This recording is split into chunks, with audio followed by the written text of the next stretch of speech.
Picture this. It's 3 in the morning, you can't sleep, so you check your phone for messages. There's a voicemail from your dad. You think maybe it's important, maybe there's an emergency. You press play, and instead of concern or love, you hear this. Jessica, effective immediately, your access to Anderson Construction has been revoked. Clear out your office by Friday. Don't make this harder than it needs to be. 27 years of life, 7 years of building his company, from bankruptcy to success. And this is how it ends.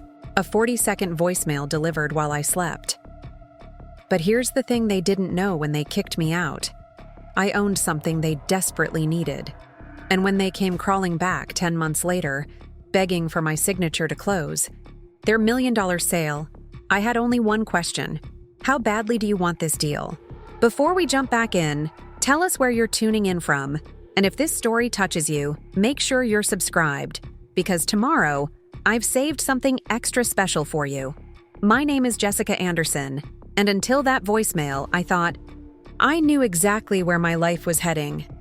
I'm 29 now, living in a small apartment in Portland that overlooks the river, running my own construction company that's booked solid for the next 18 months. But 3 years ago, I was a completely different person. I was the daughter who sacrificed everything for a family business that I thought would someday be mine. Let me take you back to where this all started, because you need to understand.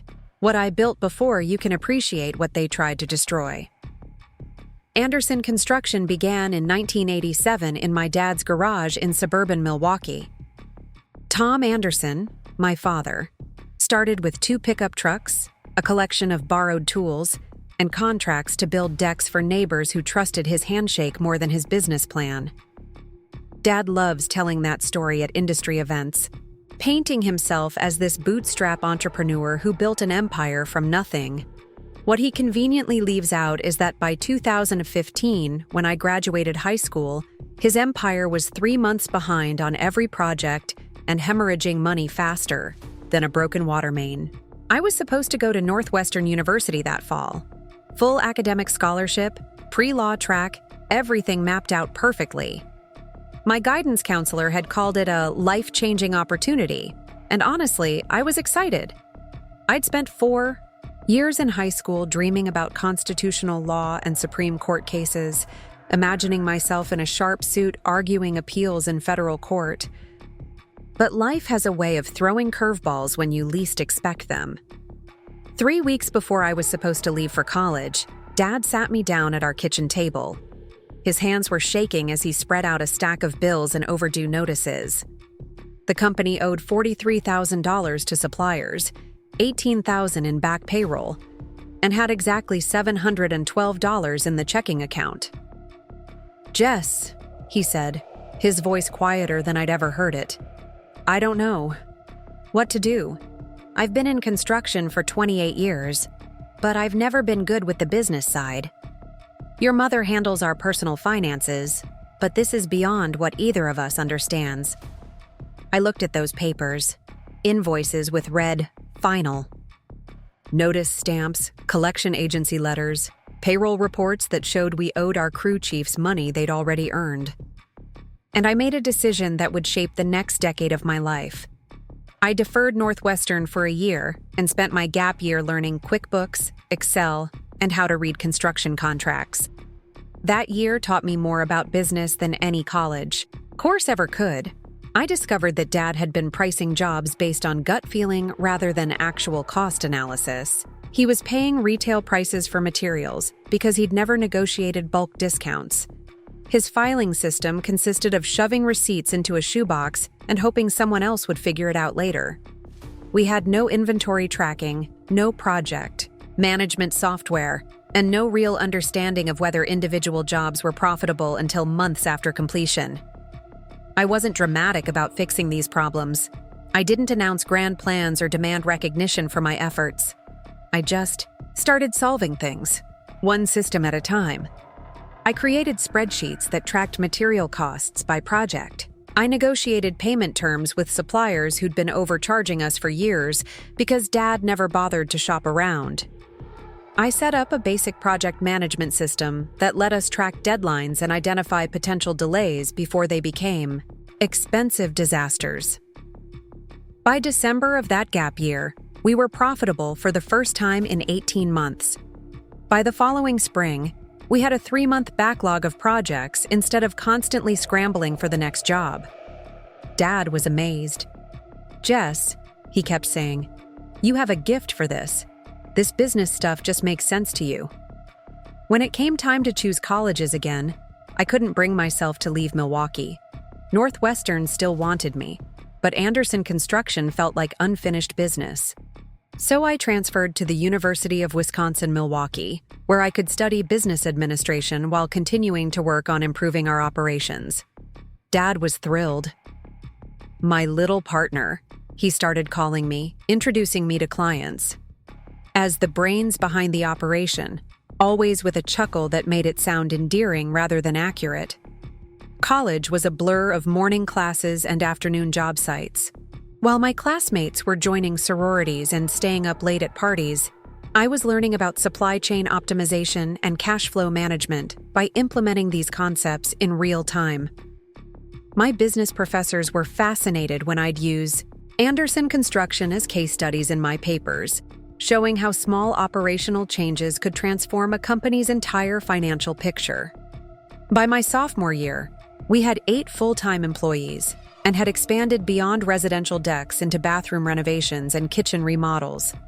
By my junior year, we were doing light commercial work and had developed a reputation as the most reliable contractor in 3 counties. By my senior year in 2019, Anderson Construction had a 6-month waiting list and was grossing just over $1 million annually. I graduated summa cum laude with a degree in business administration and a minor in construction management. My thesis advisor wanted me to consider graduate school, possibly a PhD in organizational management. 3 different firms in Chicago offered me analyst positions with starting salaries that would have doubled what I was making at Anderson Construction. A logistics company in Minneapolis tried to recruit me for their operations team, promising rapid advancement and stock options. I turned them all down because Dad had been painting a picture of my future that seemed too perfect to abandon. "Someday, Jess, this will all be yours," he'd tell me during our weekly planning meetings. "You've earned it. You've saved this company and turned it into something real.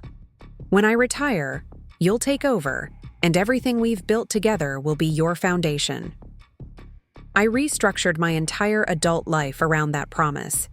Instead of taking one of those corporate positions, I moved into the apartment above our office space on East Brady Street. It wasn't glamorous, a 1-bedroom with thin walls and a radiator that clanged all winter, but it saved money and meant I was always available for emergencies. When a project manager called at midnight, because a pipe had burst at a job site, I could be there in 10 minutes. Preparing and narrating this story took us a lot of time, so if you are enjoying it, subscribe to our channel. It means a lot to us. Now back to the story. When a client had questions about scheduling on weekends, I was accessible in ways that impressed them and built the kind of loyalty you can't buy with advertising. I reinvested almost everything I earned back into the business. Better equipment, improved software systems, training programs for our crew chiefs. I developed relationships with suppliers that gave us priority access to materials during busy seasons. I created safety protocols that reduced our insurance costs and eliminated the kind of accidents that had plagued Dad's early operations. I even designed our company website myself, complete with an online scheduling system that made it easier for clients to request estimates and track project progress. By 2020, Anderson Construction wasn't just successful. It was a model of efficiency that other contractors in the area tried to emulate. We completed projects on time and under budget. Our client retention rate was over 90%. Our crew chiefs had been with us for years because we treated them as skilled professionals rather than interchangeable labor. And I had built all of this while Dad focused on the parts of the business he enjoyed: meeting with clients, walking job sites, and telling stories about the early days when he'd started with nothing but determination and a toolbox. I didn't mind being in the background. Success felt like validation of the choice I'd made to stay in Milwaukee instead of pursuing those other opportunities. Every satisfied client, every completed project, every year of steady growth proved that I'd bet on the right future. Dad's future. Our future. But futures built on other people's promises have a way of crumbling when you least expect it. The first crack appeared in March 2021, when my brother Kevin announced he was finishing his MBA and wanted to explore opportunities in the family business. Kevin was 3 years older than me, but had spent his 20s bouncing between careers like a pinball hitting bumpers. Sales job at a tech startup that folded after 18 months. Marketing role at a logistics company where he lasted 2 years before being laid off in budget cuts. After that, he'd spent 2 full years backpacking through Europe, sending Dad photos from hostels in Prague and Barcelona, while I worked 70-hour weeks keeping our company profitable. Dad was ecstatic about Kevin's return. "This is perfect timing," he announced at our monthly team meeting, beaming like Kevin had just earned a Nobel Prize instead of a graduate degree that half the people in Milwaukee had. "Kevin's going to help us scale to the next level. He's got the strategic vision we need to expand our market presence." I felt something cold settle in my stomach, but I pushed it down. Kevin was family. He was smart, educated, and maybe his fresh perspective would help us grow even faster. I could be generous about sharing responsibilities if it meant Anderson Construction became even more successful. "I want you to show him the ropes," Dad told me after the meeting. "Teach him how our systems work, introduce him to the key clients, help him understand our operational model. You know this business better than anyone." So I did.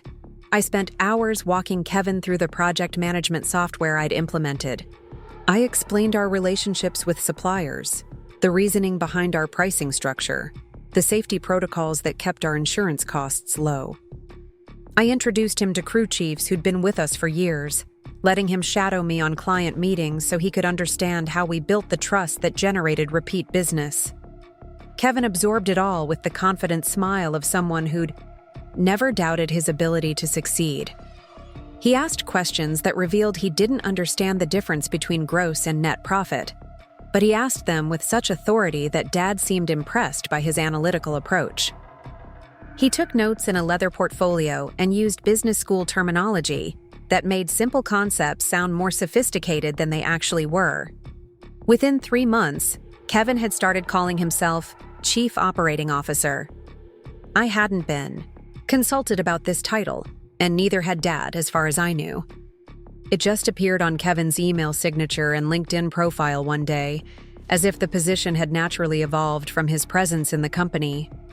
Within 6 months, Kevin was signing contracts without running them past me first. He'd started scheduling client meetings and making promises about timelines that were unrealistic given our current capacity. When I'd try to raise concerns about overcommitting our resources, Kevin would smile patiently and explain that his MBA had taught him about aggressive growth strategies and market capture opportunities. Dad ate it up. Suddenly, every family dinner included stories about Kevin's brilliant insights and innovative approaches. "You should have seen Kevin handle that meeting with the Henderson project," Dad would tell Mom. The client was worried about the timeline, but Kevin explained our efficiency metrics and convinced them we could deliver ahead of schedule. What Dad didn't mention was that I'd been the one to create those efficiency metrics, and Kevin had misrepresented what they actually indicated about our capacity.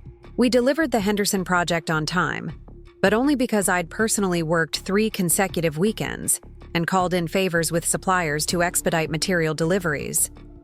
The warning signs multiplied like hairline cracks spreading through concrete. Client meetings I wasn't invited to. Kevin's handling the strategic relationships now. Financial reports that didn't match the numbers I'd been tracking. Kevin's bringing a fresh perspective to our analytics.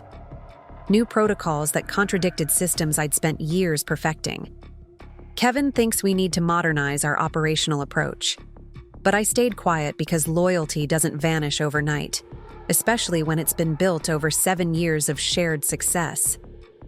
I told myself that Dad knew what he was doing, that Kevin's education might actually add value to what we'd built, that maybe I was being territorial about systems that could be improved. I kept believing in the promise Dad had made me, even as that promise grew hazier around the edges. Then came the morning that changed everything. It was a Tuesday in October, and I'd arrived at the office early to review material orders before our suppliers opened. The building was supposed to be empty. We'd all agreed the night before that our weekly planning meeting would start at 9 instead of 8. But as I walked toward my office, I heard voices coming from the conference room. Dad and Kevin were hunched over paperwork spread across our conference table, speaking in low tones that carried the weight of serious business. They stopped talking abruptly when they saw me in the doorway, the kind of sudden silence that makes your stomach drop and your pulse quicken. "Morning meeting?" I asked, trying to keep my voice casual as I set down my coffee cup. "Just going over some projections," Kevin said, not meeting my eyes as he shuffled papers into a neat stack. "Quarterly planning stuff," Dad added, but his voice had the forced lightness of someone who'd been caught doing something he couldn't easily explain. I nodded and walked to my office, but my hands were shaking as I turned on my computer. Quarterly planning was my responsibility. I'd been handling financial projections and strategic planning for years. There was no reason for them to be reviewing numbers without me, unless those numbers were about something I wasn't supposed to know. That afternoon, Linda, our office manager, pulled me aside during her lunch break.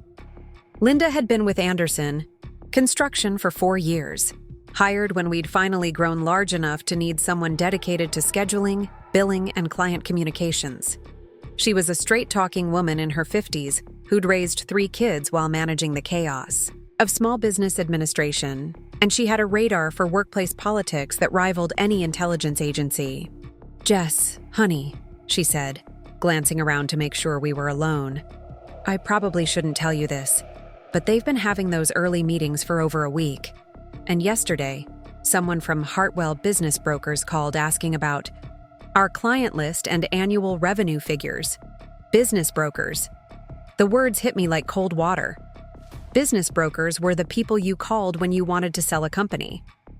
They were the intermediaries who valued businesses, found buyers, and facilitated transfers of ownership. Why would a business broker be asking about Anderson Construction unless someone was exploring the possibility of a sale? The company I'd saved from bankruptcy. The future I'd built my entire adult life around. The promise Dad had made me about inheritance and partnership. They were planning to sell it all, and they were doing it in secret meetings I wasn't invited to attend.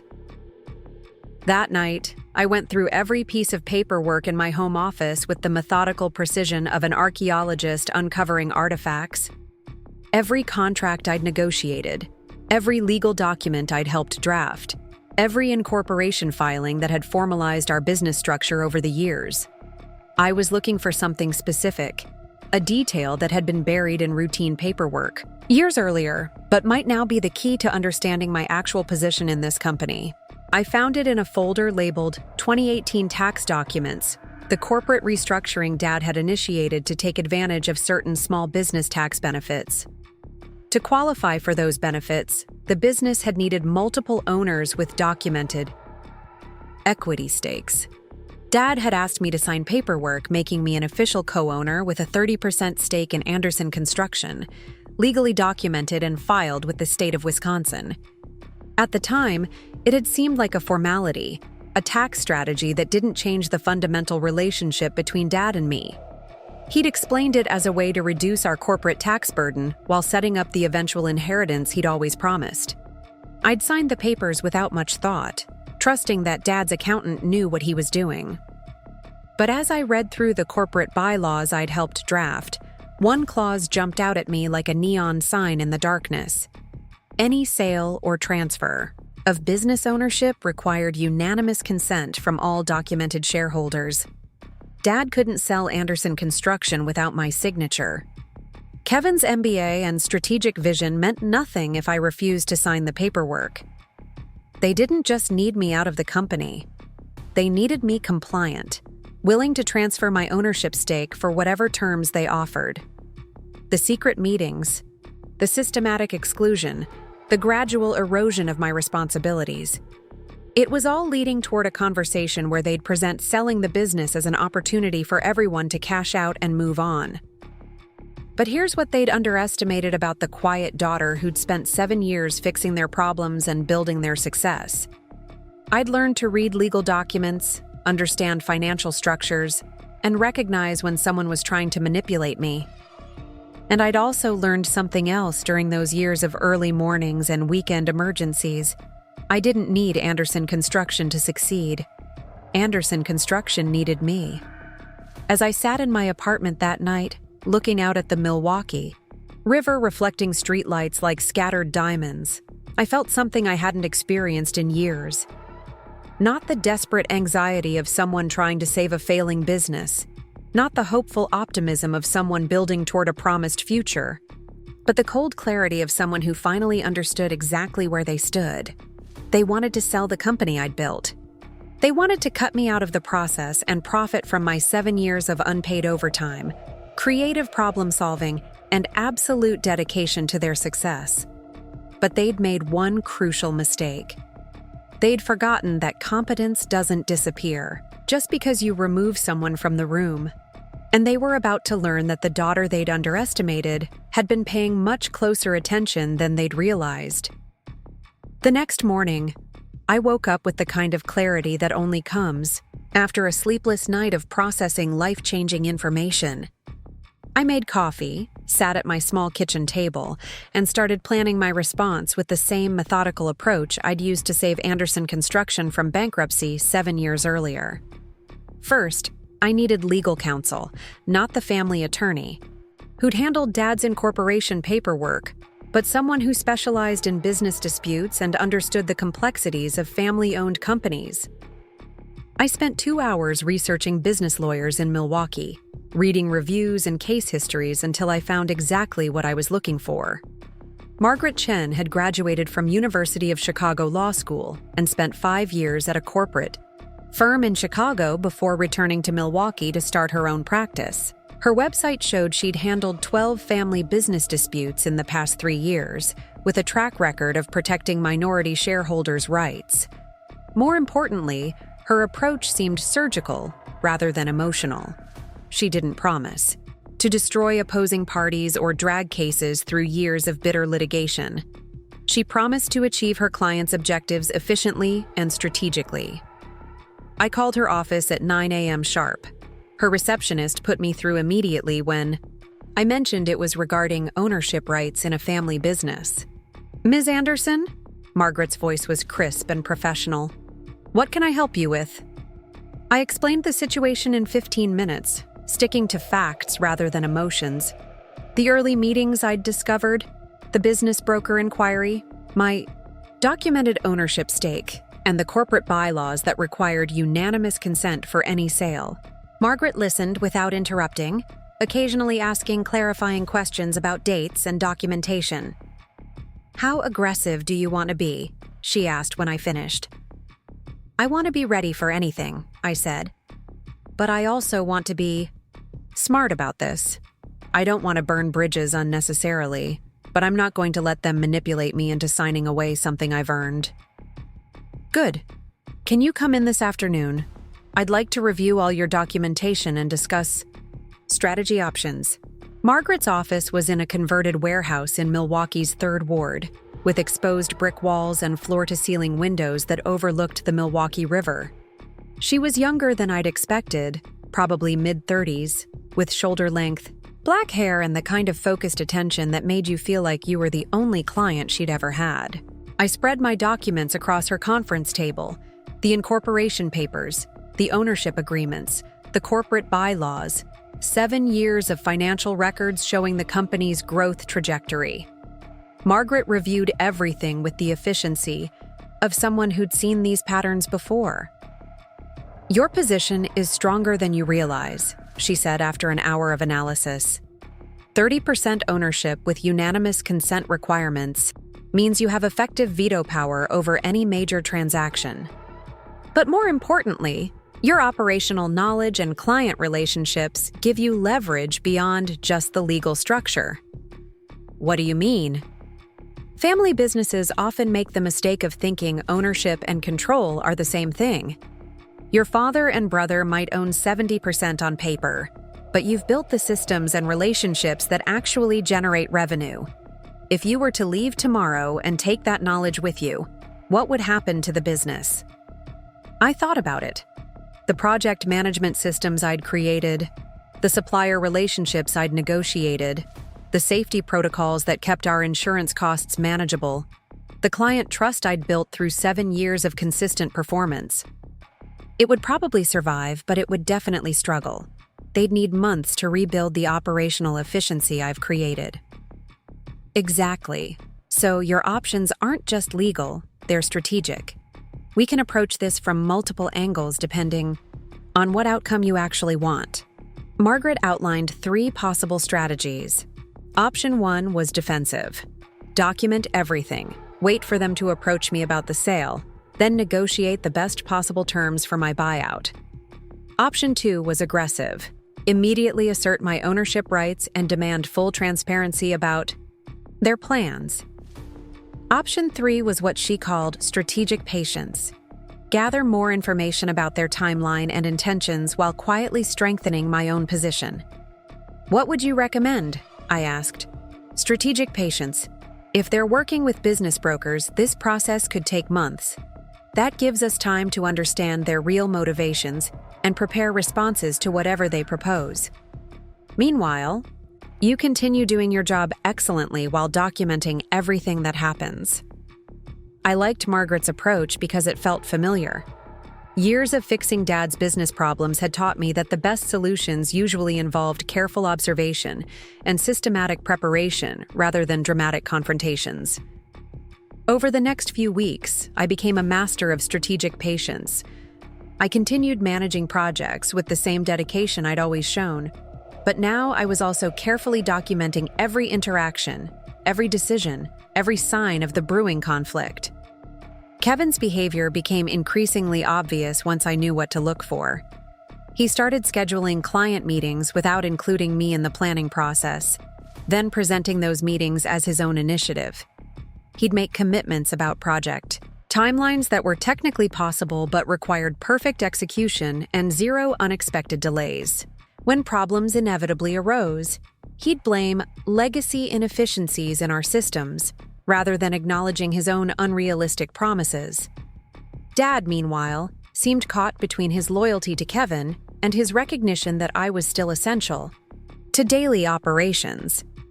He'd praise Kevin's strategic thinking in front of clients, then privately ask me to work your magic when Kevin's strategies created practical problems. It was like watching someone try to ride 2 horses heading in different directions. The most revealing moment came during a staff meeting in November. Kevin was presenting his analysis of our market position, complete with PowerPoint slides, full of business school buzzwords and industry jargon. He talked about optimizing operational synergies and leveraging core competencies for market expansion, while showing charts that looked impressive but didn't actually correspond to our real financial data.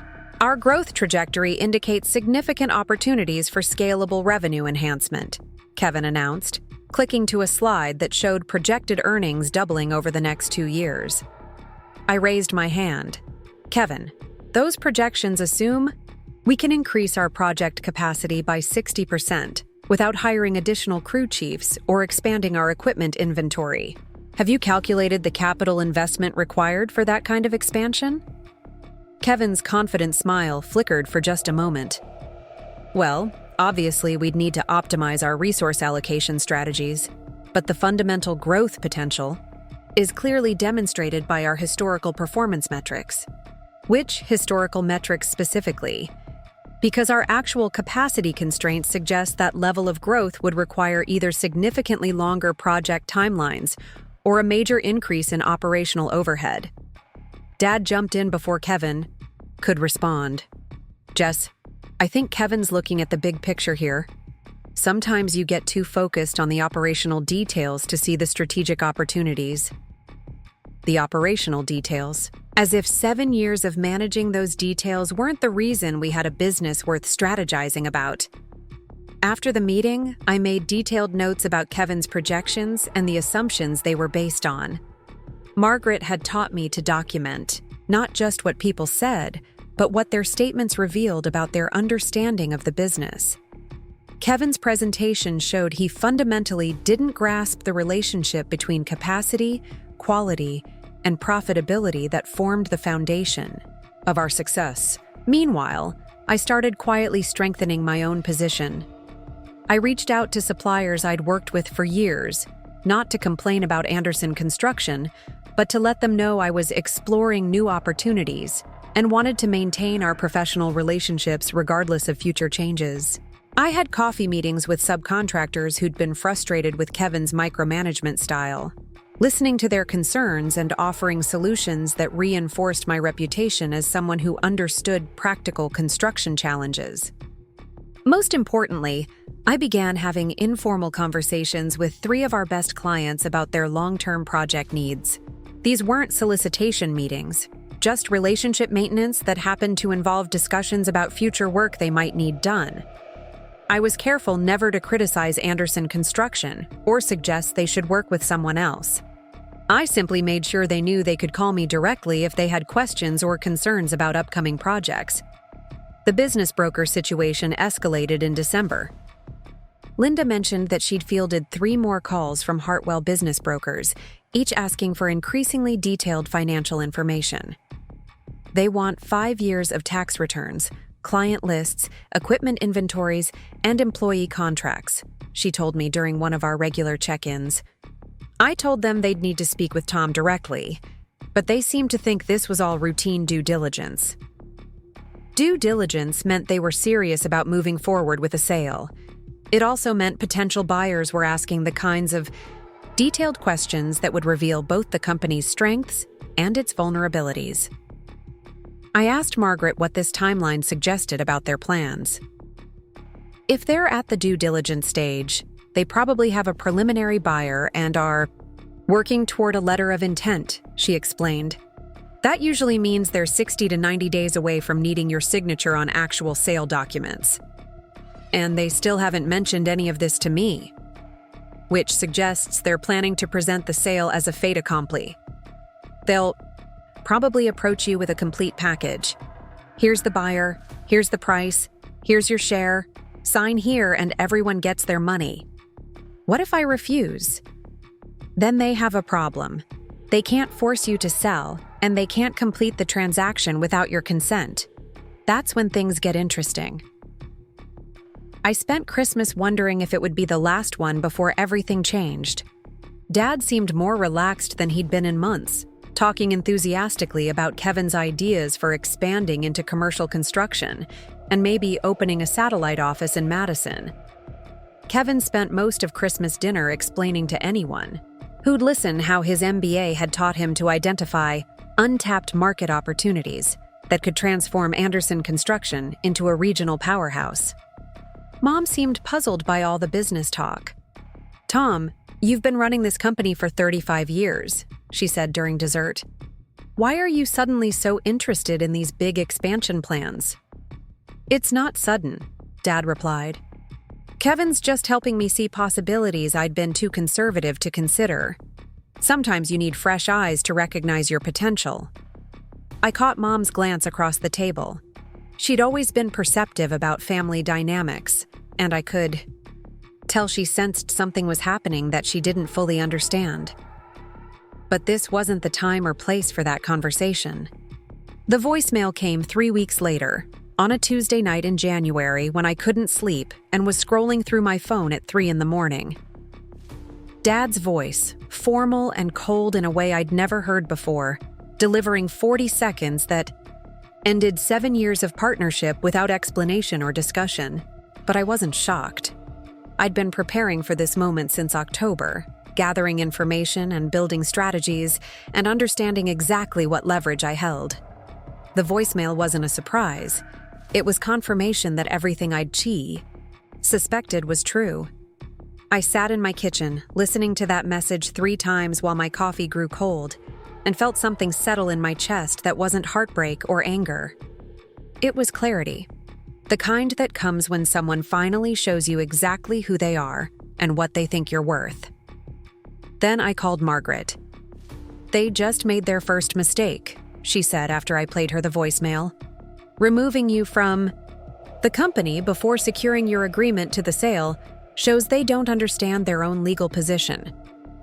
This actually strengthens our hand considerably." "How do you mean?" "If you're no longer an employee, you have no obligation to act in the company's best interests. You're just a minority shareholder with veto power over major transactions. That's a much stronger position than being a disgruntled employee who might be accused of undermining the business. So what do we do? Nothing dramatic. You clear out your office like they asked, but you do it professionally and document everything. Meanwhile, I'll start preparing paperwork that establishes your position as a minority shareholder who expects full transparency about any proposed sale. We're going to let them make the next move, but we'll be ready with responses they won't expect." Thursday morning, I drove to the office for what I knew would be the last time as an employee of Anderson Construction. Kevin was there, pretending to be busy while clearly enjoying the spectacle of my departure.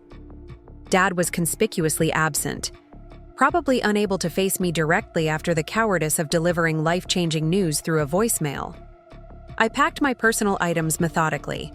The coffee mug Mom had given me for my birthday, the small plant I'd kept on my windowsill, the framed photo of our crew after completing our first major commercial project. I left behind 7 years of my life organized in neat files and clearly labeled systems that would take months for someone else to understand and replicate. "Hey, Jess," Kevin said as I loaded the last box into my car. "No hard feelings, right? This is just business." I looked at him for a long moment. This older brother who'd spent his 20s failing at various careers while I built the foundation he was now standing on. "Of course, Kevin. Just business." What he didn't know was that Margaret had already filed paperwork with the state of Wisconsin establishing my status as a minority shareholder, requesting full disclosure of any proposed corporate transactions. What Dad didn't know was that 3 of our major suppliers had called me that morning asking if rumors about Anderson Construction's organizational changes were true. What neither of them knew was that I'd spent 3 months preparing for this exact scenario. I drove home to my apartment above our former office space, carried my boxes upstairs, and poured myself a glass of wine.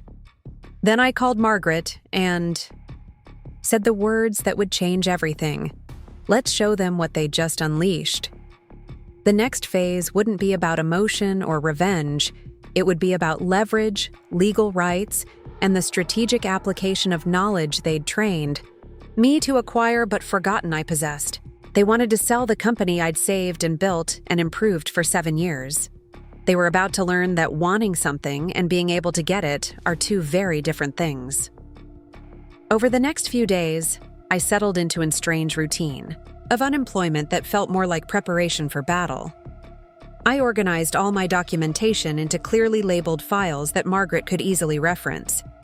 I researched the buyers who were likely interested in Anderson Construction, studying their acquisition patterns and typical deal structures. I reviewed every contract and legal agreement I'd been involved with over the past 7 years, identifying potential complications that might arise during a sale process. Most importantly, I started reaching out to my professional network in ways that seemed casual but were actually strategic. I had lunch with Sarah Martinez, who managed facilities for the largest healthcare system in Milwaukee and had been one of our most valuable commercial clients. I met for coffee with Dave Peterson, who owned the electrical contracting company we'd partnered with on multiple projects. I even had drinks with Amanda Foster, who worked in procurement for the city of Milwaukee and had helped us secure several municipal contracts. None of these conversations were about undermining Anderson Construction or soliciting business for myself. They were about maintaining relationships and ensuring that people who mattered in Milwaukee's construction industry knew I was available if they needed advice or expertise. I was careful to speak positively about my time at Anderson Construction, while making it clear that I was exploring new opportunities and would welcome conversations about future collaboration. The response was more supportive than I'd expected. Sarah mentioned that she'd always considered me the primary point of contact for Anderson construction projects and was concerned about how my departure might affect quality and reliability. Dave said he'd noticed changes in communication and project management over the past few months and hoped my leaving wouldn't signal larger problems with the company's operations. Amanda was the most direct. "Jess, if you ever decide to start your own firm, the city would definitely be interested in working with you. Your track record speaks for itself." These conversations reinforced something I'd suspected, but hadn't. Fully appreciated, my professional reputation existed independently of Anderson Construction. The relationships I'd built, the expertise I'd developed, the trust I'd earned, these belonged to me, not to the company name on my former business cards. Meanwhile, Margaret was working on the legal strategy that would shape our response when Dad and Kevin finally approached me about the sale. The paperwork she'd filed established my standing as a minority shareholder, but more importantly, it created a legal record of my request for transparency about corporate transactions. If they tried to move forward without proper disclosure, they'd be violating their fiduciary duty to minority shareholders. "The key is patience," Margaret explained during one of our strategy meetings. "They need your signature, but they don't want to negotiate with you as an equal partner. They're probably hoping to present this as a take-it-or-leave-it offer that pressures you into compliance. Our job is to make sure you have all the information and leverage you need to negotiate from a position of strength." What kind of timeline are we looking at? Based on the due diligence requests Linda mentioned, probably 4 to 6 weeks before they approach you. That gives us time to prepare comprehensive responses to whatever they propose. 4 to 6 weeks to prepare for the confrontation that would determine whether 7 years of my life had been an investment or just unpaid labor for someone else's benefit. 4 to 6 weeks to decide whether I wanted to fight for a piece of Anderson Construction or walk away and build something entirely my own. I spent those weeks doing something I hadn't done since college, imagining different futures for myself. For 7 years, my future had been defined by Dad's promise that Anderson Construction would someday be mine. But what if that promise had always been a way to keep me working without demanding fair compensation? What if the future I'd been building toward had never actually been real? For the first time since high school, I started researching other possibilities. I looked into the requirements for starting a construction company in Wisconsin. I studied the market for specialized contractors who focused on the kind of high-quality residential and light commercial work I'd been managing. I even reached out to my college advisor, who was still enthusiastic about my potential, and suggested I consider the executive MBA program at UW-Madison if I wanted to combine advanced business education with entrepreneurial experience. But mostly, I waited. Because Margaret was right about the power of strategic patience. Dad and Kevin were operating on their timeline, making plans based on assumptions about my compliance and cooperation. They thought they understood who I was and what I wanted. They were about to discover how wrong they'd been about both. The call came on a Friday afternoon in February, exactly 6 weeks after the voicemail that had ended my employment. I was in my apartment, working on a freelance project management consultation for a small renovation company, when my phone rang with Dad's contact information. "Jess." His voice was different than the formal tone of the voicemail, warmer but still careful. "I think it's time we talked. Can you meet me and Kevin tomorrow morning? Say 10 o'clock at the office?" "What's this about, Dad?" "Well, we've got some exciting news about the business, and there might be an opportunity for you to benefit from it. I think you'll be interested in what we have to propose." An opportunity for me to benefit. As if my 7 years of building their success had been charity work, and now they were graciously offering me a chance to profit from my own contributions. "I'll be there," I said. "Should I bring anything?" "Just an open mind. We think you're going to like what we've put together." After I hung up, I called Margaret immediately. They're ready to make their move. Tomorrow morning, 10 a.m. Perfect. Are you prepared for this? I think so. But Margaret, I've been thinking about something. What if I don't want to just negotiate a better buyout? What if I want to explore other options? Such as exercising my rights as a minority shareholder to demand full operational control until the sale is completed. If they want to sell a successful business, they need someone who knows how to run it successfully. Margaret was quiet for a moment. That's aggressive. It would basically force them to choose between giving you control or abandoning the sale entirely. Is it legal? Absolutely.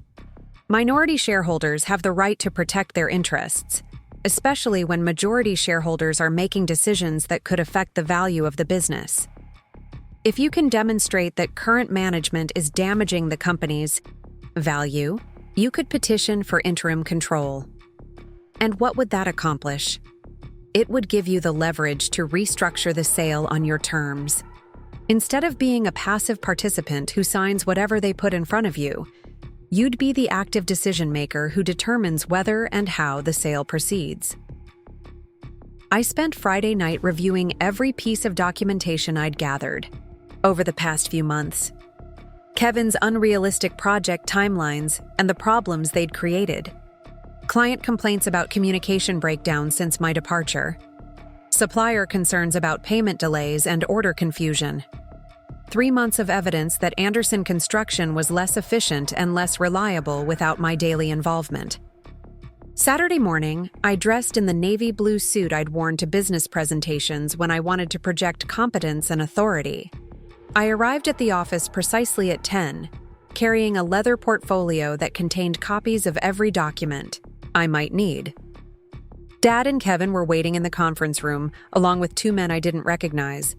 One was probably the business broker, a thin man in his 50s wearing an expensive suit and the kind of confident smile that suggested he'd facilitated dozens of these conversations. The other was younger, maybe 40, with the alert posture of someone whose job involved analyzing financial documents and assessing business risks. "Jess," Dad stood and smiled, but it didn't reach his eyes. "Thanks for coming. I'd like you to meet Robert Hartwell from Hartwell Business Brokers, and this is David Kim from Midwest Construction Acquisitions." I shook hands with both men, noting that David Kim's firm was one of the 3 companies I'd researched as likely buyers for Anderson Construction. They specialized in acquiring successful small contractors and rolling them into larger operational networks. Their typical strategy involved maintaining local management while integrating back-end operations for cost efficiency. "Ms. Anderson." Robert Hartwell's voice had the smooth professionalism of someone who'd delivered this speech many times before. "Your father and brother have built something really impressive here. Midwest Construction has made an offer that I think you'll find very attractive." I sat down and opened my portfolio. "Before we discuss any offers, I'd like to understand the timeline you're working with and the due diligence process that's been completed." Kevin shifted in his chair. "Jess, we can get into all those details later. The important thing is that this is a great opportunity for all of us to cash out and move on to new challenges.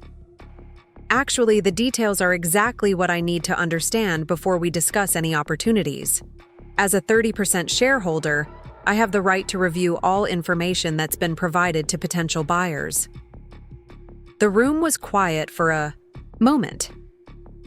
Robert Hartwell glanced at Dad with the expression of someone realizing a conversation wasn't going to proceed as smoothly as planned. David Kim spoke for the first time. "Ms. Anderson, we've been working with your father and brother for the past 8 weeks on this acquisition. Our due diligence review has been comprehensive, and we're prepared to move forward quickly if all parties are in agreement." I'm sure your review has been thorough, I replied. But I haven't seen any of the information you've analyzed, and I need to understand what representations have been made about the company's operations and management structure. Dad cleared his throat. Jess, I think you're overcomplicating this. David's team has made us a very fair offer, and we're all going to do well if we accept it. How well, specifically? And what assumptions has Midwest Construction made about operational continuity and management expertise? Another silence. Kevin looked at Dad, who looked at Robert Hartwell, who looked like he wished he was facilitating a different conversation. The offer is for $8 million, Dad said finally. Your 30% share would be $540,000 minus some adjustments for transition costs and legal fees. I opened my portfolio and pulled out a document Margaret had prepared. That's interesting, because the independent valuation I commissioned puts the company's current value at $4 million, assuming competent management and operational stability. David Kim leaned forward. Ms. Anderson, valuations can vary significantly, depending on methodology and assumptions. Our analysis is based on current performance metrics and realistic projections for future growth. Current performance metrics, I repeated. Since my departure in January, how has the company's performance compared to the same period last year? Nobody answered immediately. Kevin started to speak, then stopped. Dad looked uncomfortable. I ask because I've been tracking some concerning trends, I continued, pulling out another document. 3 project delays that exceeded 2 weeks. 2 client complaints about communication breakdowns. 1 safety incident that increased your insurance costs, and a 15% increase in material costs due to supplier relationship issues. Jess, Dad's voice had an edge now. You're not part of the company anymore. How could you possibly know about internal operational metrics? Because I built the systems that track those metrics, and because I maintain relationships with people throughout Milwaukee's construction industry. When Anderson Construction's performance changes, people notice. David Kim was taking notes now, clearly reassessing whatever assumptions he'd made about the company's stability. Here's what concerns me, I said, spreading out financial projections. Margaret had helped me prepare. Midwest Construction's offer assumes operational continuity at current performance levels, but current performance levels are declining. If these trends continue, the company's value 6 months from now will be significantly lower than it is today. Robert Hartwell tried to regain control of the conversation. Ms. Anderson, every business transition involves some operational adjustments. David's team has extensive experience managing these transitions and maintaining performance standards. I'm sure they do, but the question is whether they understand the specific operational knowledge that's required to maintain Anderson Construction's client relationships and project quality. How much of that knowledge currently exists within the company's documented systems versus individual expertise that's no longer available? Kevin finally spoke up. We've got comprehensive documentation of all our processes and procedures. The systems you built are still in place. The systems I built? I agreed. How well have they been maintained since January? Have you been able to replicate the supplier negotiations that kept our material costs 15% below industry average? Are you still meeting the safety standards that qualified us for reduced insurance rates? Have you maintained the client communication protocols that generated our 90% retention rate? More silence. David Kim was no longer taking notes. He was studying Dad and Kevin with the focused attention of someone realizing he might not have received complete information during his due diligence process. Ms. Anderson, David said carefully, what would you recommend to address these operational concerns? This was the moment I'd been preparing for since October. I recommend that any sale be structured to ensure operational continuity through the transition period. Specifically, I think Midwest Construction needs someone with comprehensive knowledge of Anderson Construction's systems and relationships to manage the integration process. And who would you suggest for that role? Me. As interim CEO with full operational authority, reporting directly to Midwest Construction's transition team, with a compensation structure tied to maintaining performance metrics and a timeline that ensures the business value you're purchasing actually exists when the sale closes. Dad's face had gone red. Kevin looked like I'd slapped him. Robert Hartwell was definitely wishing he was somewhere else. Absolutely not, Kevin said. You can't just waltz back in here and demand to run the company after we've already made our decision about management structure. I'm not demanding anything, I replied calmly. I'm protecting my interests as a minority shareholder. If you want to sell a business worth $8 million, you need to ensure that business is actually worth $8 million when the sale closes. Right now, based on declining performance metrics, it's not. David Kim cleared his throat. Ms. Anderson, hypothetically, what kind of timeline and compensation structure would you propose for this interim management role? 6 months to stabilize operations and restore performance to historical levels. 9 months to complete the integration process with Midwest Construction Systems. Compensation at market rates for CEO-level responsibility, plus performance. Bonuses tied to maintaining client retention and project completion standards. And after the integration is complete? After 9 months, I step aside, and Midwest Construction proceeds with whatever management structure they prefer.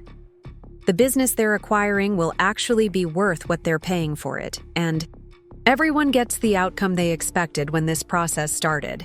Dad found his voice. This is ridiculous. You're trying to hold up the entire sale just to get yourself back into a job you were removed from for good reasons.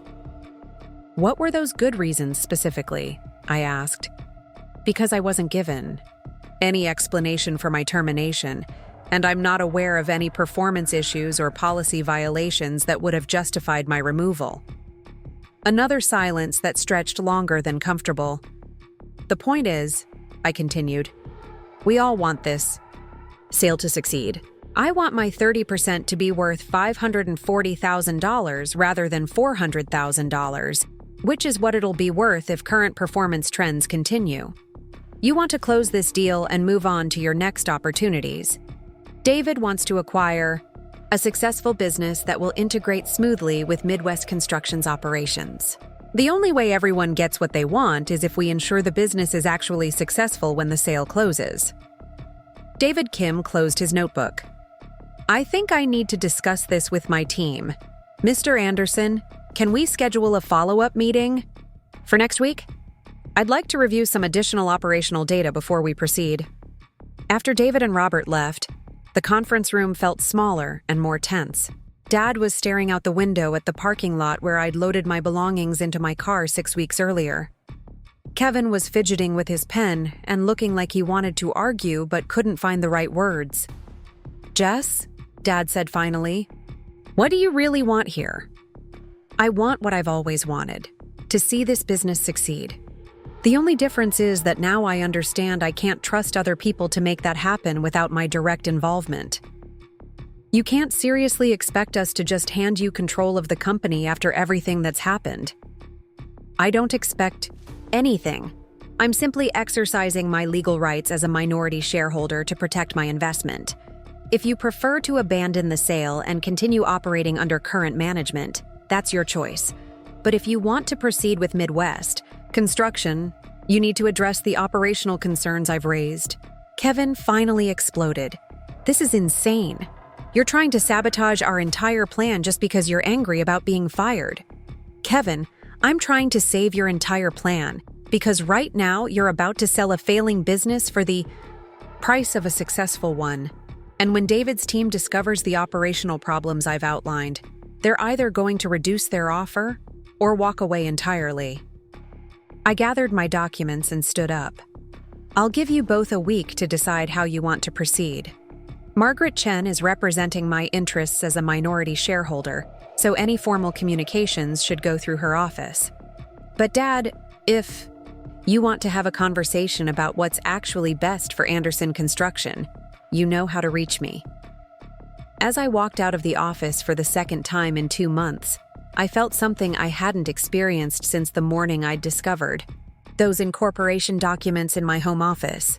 Not anger or satisfaction or vindication, but a calm certainty that I'd positioned myself exactly where I needed to be. They could accept my proposal and give me the authority to restore Anderson Construction to its full value, ensuring everyone profited from the sale. They could reject my proposal and watch their deal collapse when Midwest Construction discovered the operational problems that were already becoming apparent. Or they could try to find a middle ground that addressed my concerns while preserving their control. But they couldn't ignore me. And for the first time in 7 years of building other people's dreams, that felt like exactly the kind of power I'd been working toward all along.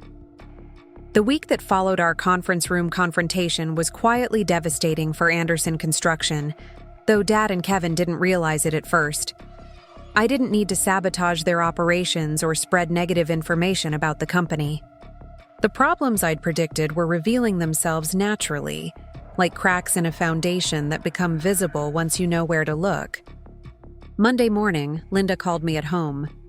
"Jess, honey, I probably shouldn't be telling you this, but I thought you should know. That big commercial project Kevin promised for March? The Henderson Medical Building renovation? They just moved their timeline up by 3 weeks, and Kevin told them we could accommodate the change. The Henderson project was exactly the kind of complex, high-value work that had built our reputation for reliability. It involved coordinating electrical, plumbing, and HVAC subcontractors while maintaining strict deadlines in an occupied medical facility. The original timeline had been aggressive but achievable with careful planning and experienced project management. 3 weeks earlier, I asked, did he explain how we're going to manage that with our current crew availability? That's just it. He hasn't even looked at the crew scheduling. I think he assumed we could just work longer hours and make it happen. But you know how precise those medical facility jobs have to be.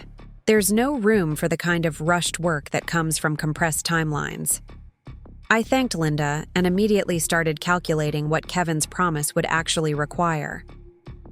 To complete the Henderson project 3 weeks early while maintaining our quality standards, Anderson Construction would need to hire 2 additional crew chiefs, rent specialized equipment they didn't own, and pay overtime rates that would eliminate most of the project's profitability. Alternatively, they could try to meet the deadline with existing resources and risk the kind of quality problems that would destroy their reputation with healthcare clients. Tuesday brought more concerning news, this time from Dave Peterson, the electrical contractor we'd partnered with on multiple projects. He called asking if I knew anything about Anderson Construction's new payment procedures. "What kind of new procedures?" I asked. "Well, they've started requesting 60-day payment terms instead of the 30-day terms we've always used. And they want to renegotiate our rates for the upcoming projects, claiming they need to optimize cost structures for improved operational efficiency." In other words, Kevin was trying to improve Anderson Construction's cash flow by delaying payments to subcontractors and reducing the rates we paid for specialized work. It was the kind of short-term thinking that could generate quick financial improvements while destroying the relationships that made complex projects possible. "Dave, what do you think about those changes?" "Honestly, Jess, they make me nervous. We've worked with Anderson Construction for 5 years based on trust and mutual respect. When contractors start squeezing payment terms and rates, it usually means they're having cash flow problems, or they don't understand the value of maintaining good partnerships." Wednesday brought a call from Sarah Martinez, the healthcare facilities manager who'd been one of our most valuable commercial clients. "Jess, I need to ask you something confidentially. Is Anderson Construction having management problems? Because we've been getting mixed messages about project timelines, and there seems to be confusion about who's authorized to make decisions." Sarah's concern wasn't surprising. Healthcare facilities required contractors who could navigate complex regulatory requirements, coordinate with multiple stakeholders, and maintain absolutely reliable communication throughout lengthy projects. Any sign of internal confusion or management instability made facilities managers nervous about committing to major renovations. "What kind of mixed messages?" I asked carefully. "Well, Kevin told us the Henderson project could be completed 3 weeks ahead of schedule, but when I asked your project manager about the details, he seemed surprised by the timeline and said he'd need to check with someone about resource availability. Then yesterday, Kevin called to discuss value engineering opportunities that might require changes to the materials we'd already approved." Value engineering was construction industry code for finding cheaper alternatives to specified materials or methods. Sometimes it was legitimate cost optimization, but often it was a way to improve profit margins by cutting corners that clients might not notice until much later. "Sarah, have they provided you with detailed documentation of these proposed changes?" That's another concern. Kevin's been very enthusiastic about possibilities, but the documentation has been vague. I'm used to getting precise specifications and cost breakdowns for any proposed modifications. Instead, I'm getting sales presentations about innovative approaches and streamlined processes. By Thursday, I had received 6 similar calls from subcontractors, suppliers, and clients who were noticing changes in Anderson Construction's communication style and operational approach. None of them were complaining directly, but they were all asking the same basic question. Was the company still being managed with the same attention to detail and professional standards they'd come to expect? The pattern was clear. Kevin was trying to run Anderson Construction like a business school case study, optimizing metrics that looked good on paper without understanding how those optimizations affected the relationships and reputation that actually generated revenue. He was treating construction like a commodity business where success came from operational efficiency and cost control, rather than a service business where success came from trust, expertise, and consistent quality. Friday morning, Margaret called with an update that confirmed what I'd suspected about Midwest Construction's evolving perspective on the acquisition. "David Kim requested a follow-up meeting, but not with your father and brother," she said. "He wants to meet with you directly to discuss your operational assessment and timeline proposal." "Just me?" "Just you. He said his team has been reviewing some of the concerns you raised, and they need to understand the scope of operational challenges before they finalize their acquisition strategy." "What does that mean for the sale?" "It means Midwest Construction is having second thoughts about proceeding under current management. They're probably trying to determine whether the business is worth $8 million under Kevin's leadership, or whether they need different management to justify that valuation." David Kim's office was in a sleek building downtown, with floor-to-ceiling, windows that overlooked the Milwaukee River, and walls lined with framed photographs of successful construction projects his company had completed. He was younger than I'd expected when meeting him at Anderson Construction, probably early 40s, with the kind of focused energy that suggested he'd built his career on making complicated deals work efficiently. "Ms. Anderson," he said as his assistant brought coffee. "Thank you for making time to meet. I'll be direct about why I wanted this conversation. Since our meeting last week, my team has conducted some additional due diligence on Anderson Construction's recent performance, and we've identified some concerns that align with the issues you raised." "What kind of concerns?" "Client satisfaction metrics that have declined over the past 3 months. Subcontractor relationships that show signs of strain. Project completion timelines that are becoming less reliable. And cash flow patterns that suggest management is trying to optimize short-term numbers without considering long-term sustainability." David pulled out a tablet and showed me charts that tracked Anderson Construction's performance across multiple metrics. These trends weren't apparent in the initial financial documents your father and brother provided, but they become obvious when you analyze operational data rather than just revenue figures. Yet, how significant are the trends? Significant enough that our original valuation assumptions no longer apply. If these patterns continue, Anderson Construction's value 6 months from now will be 20 to 30% lower than our current offer price. I studied the charts, recognizing the operational problems I'd predicted, but seeing them quantified in ways that made their impact undeniable.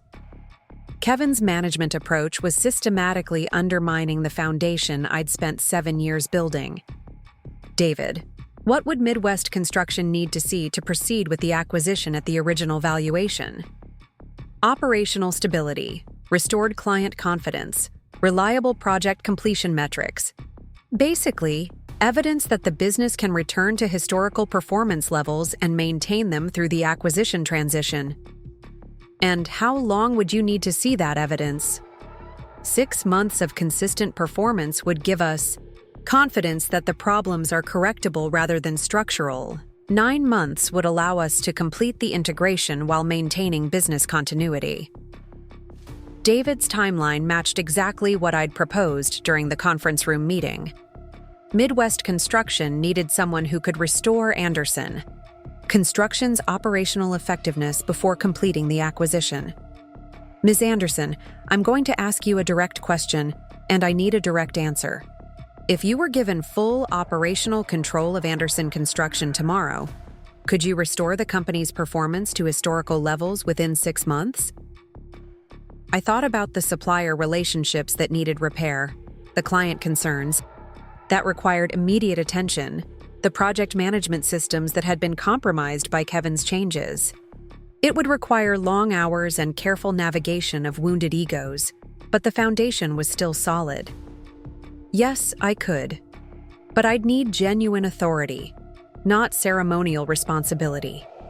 Decisions about pricing, scheduling, subcontractor relationships, and client communications would need to go through me without interference from family politics. And after the acquisition is complete? After 9 months, I'd step aside, and Midwest Construction could implement whatever management structure they prefer.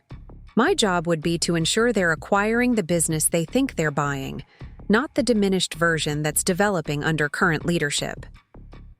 David made notes on his tablet, then looked up with the expression of someone who'd made a decision.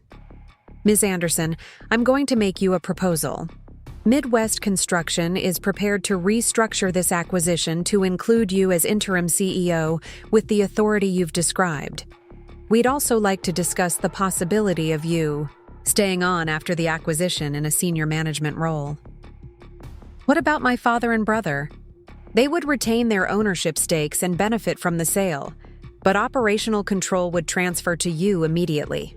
After the acquisition, your father could retire as planned, and your brother could explore other opportunities or accept a different role within the organization. Have you discussed this with them? Not yet. I wanted to confirm your interest before presenting the proposal. But Ms. Anderson, I need to be clear about something. This isn't charity or family. Politics, this is business. Midwest Construction has invested significant time and resources in analyzing Anderson Construction, and we need to protect that investment. If you can restore operational performance and manage the transition effectively, everyone benefits. If you can't, we'll explore other options. I appreciated David's directness. This wasn't about healing family relationships or proving points about fairness. This was about ensuring a successful business transaction that maximized value for all parties involved. When would you need an answer? We're meeting with your father and brother on Monday to present our revised proposal. I'd like to know your position before that meeting. Over the weekend, I thought carefully about what accepting David's offer would mean.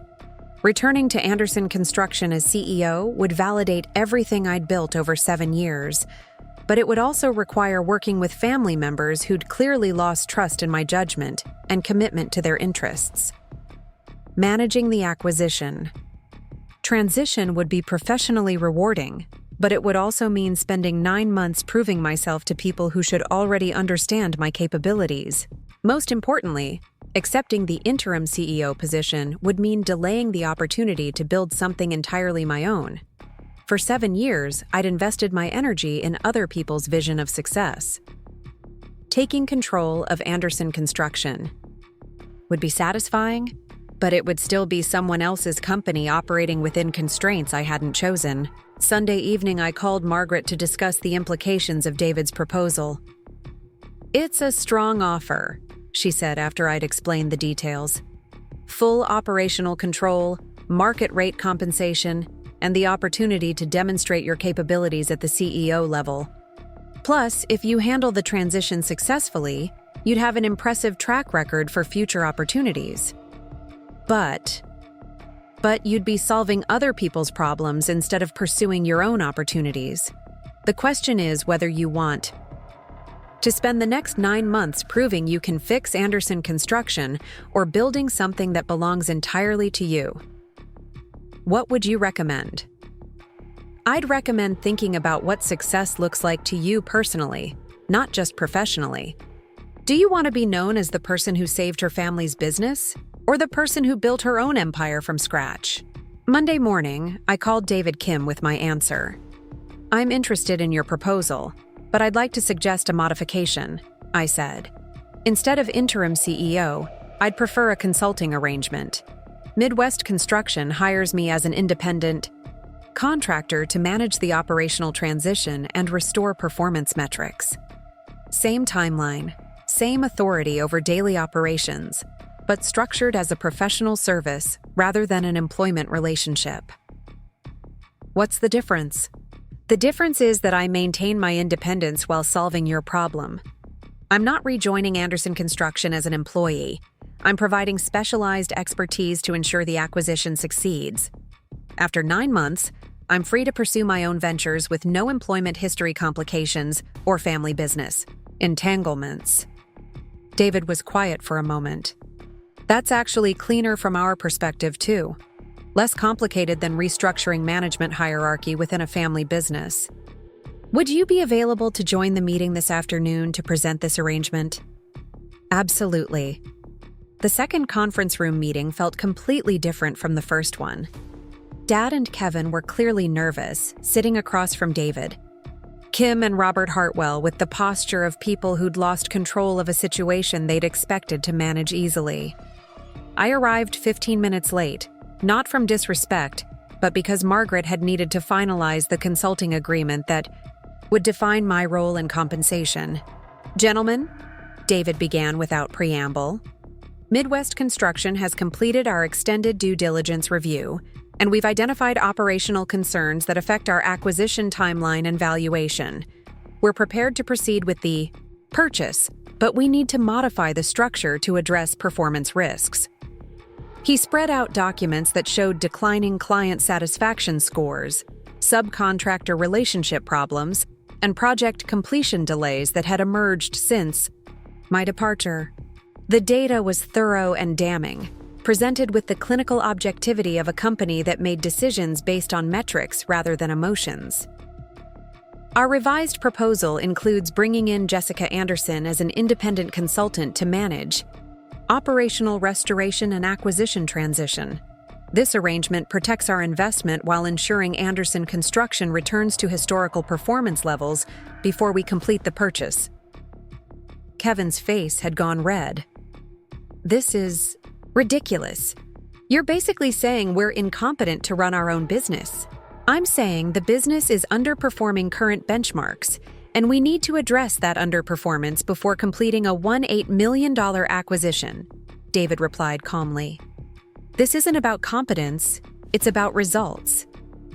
Dad looked older than I'd seen him look in years. What exactly would Jessica's role involve? I opened my portfolio and pulled out the consulting agreement Margaret had prepared.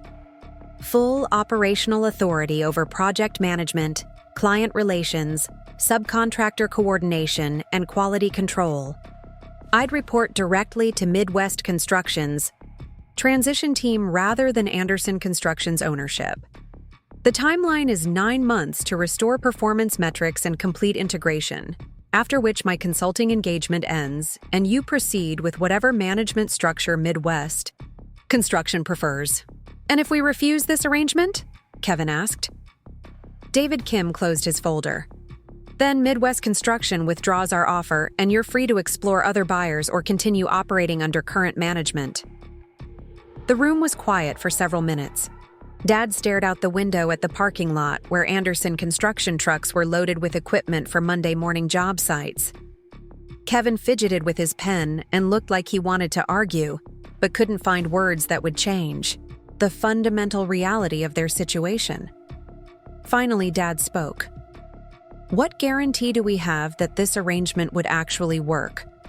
That bringing Jessica back wouldn't just create more conflict and confusion? You have the same guarantee Midwest Construction has, I replied.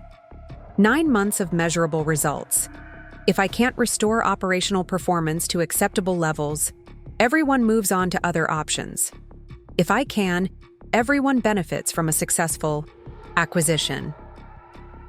And after 9 months? After 9 months, I'm done. Midwest Construction gets a business that's worth what they're paying for it, you get the buyout you've been planning, and I get professional validation that opens doors for my next venture. Dad and Kevin left the conference room to discuss the proposal privately. While they were gone, David Kim reviewed the specific performance metrics that would measure success and the penalty clauses that would protect Midwest Construction if the consulting arrangement failed to achieve its objectives. Ms. Anderson, he said, I need you to understand the stakes here. If this doesn't work, it doesn't just affect Anderson Construction. It affects Midwest Construction's confidence in similar acquisitions and your professional reputation in the industry. Are you certain you can deliver the results we're discussing? David, I spent 7 years building Anderson Construction's reputation for quality and reliability. The problems you've identified are recent and correctable. Give me 6 months of real authority, and you'll see exactly what this company is capable of achieving. When Dad and Kevin returned, Dad's expression was resigned, but determined. We'll accept the consulting arrangement, he said, but I want it clearly documented that this is a temporary solution to facilitate the sale, not a permanent change in company leadership. Absolutely, I replied. I have no interest in permanent employment at Anderson Construction. This is a professional engagement with specific objectives and a definite endpoint. Kevin signed the agreement without speaking, his signature sharp and angry, but legally binding. Dad's signature was slower, more thoughtful, like someone accepting responsibility for a situation he'd created but didn't fully understand. As I walked out of Anderson Construction that afternoon, carrying a copy of the consulting agreement that gave me more authority than I'd ever had as an employee, I felt something that had been missing for months. Not satisfaction or vindication, but clarity about what I was capable of achieving when I stopped asking permission and started demonstrating competence. Tomorrow, I would begin the process of rebuilding what had been damaged and proving what had always been true. Anderson Construction's success had never been about Anderson family politics or Kevin's MBA credentials. It had been about understanding construction as both a technical craft and a relationship business, then executing both aspects with the kind of precision that earned trust and generated profit. I had 9 months to remind everyone why that precision mattered, and then I had the rest of my life to build something that belonged entirely to me. My first day back at Anderson Construction felt like stepping into a house I'd lived in for years, only to discover that someone had rearranged all the furniture and painted the walls different colors. The building was the same, the equipment was the same, even most of the employees were the same, but the energy was completely different. Linda greeted me with a hug that lasted longer than professional courtesy required. Jess, honey, I cannot tell you how relieved I am to see you back. It's been chaos around here for weeks. The chaos was immediately visible. Kevin's attempts to optimize operational efficiency had created a web of conflicting priorities and communication breakdowns that would have been almost funny if they weren't so expensive. Project schedules that didn't account for material delivery times. Client commitments that exceeded crew capacity. Subcontractor agreements that promised payment terms. Anderson Construction couldn't afford while demanding work quality they couldn't verify. My first meeting was with the crew chiefs, the experienced contractors who actually managed job sites and coordinated daily operations. These were men who'd been with Anderson Construction for years, who understood both the technical requirements of complex projects and the practical realities of working with clients who had unrealistic expectations and tight budgets. "Jess," said Mike Torres, our senior residential crew chief, "I gotta be honest with you. The last 3 months have been rough. We've been getting instructions that don't make sense. Promises have been made to clients that we can't keep. And nobody seems to know who's actually authorized to make decisions when problems come up." "Give me specifics," I said, pulling out a notebook that would become my constant companion over the next few weeks. "The Henderson Medical Building project. Kevin promised them we'd finish 3 weeks early, but we haven't even finalized the electrical coordination with Dave Peterson's crew. The timeline was already aggressive, and now we're supposed to compress it further without any plan for how that's actually going to happen." "What about materials and equipment?" "That's another problem. Kevin's been trying to renegotiate all our supplier relationships, asking for longer payment terms and lower prices. Half our regular suppliers are annoyed, and the other half are worried we're having financial problems. I had to call in personal favors just to get the specialized materials we needed for the Morrison kitchen renovation."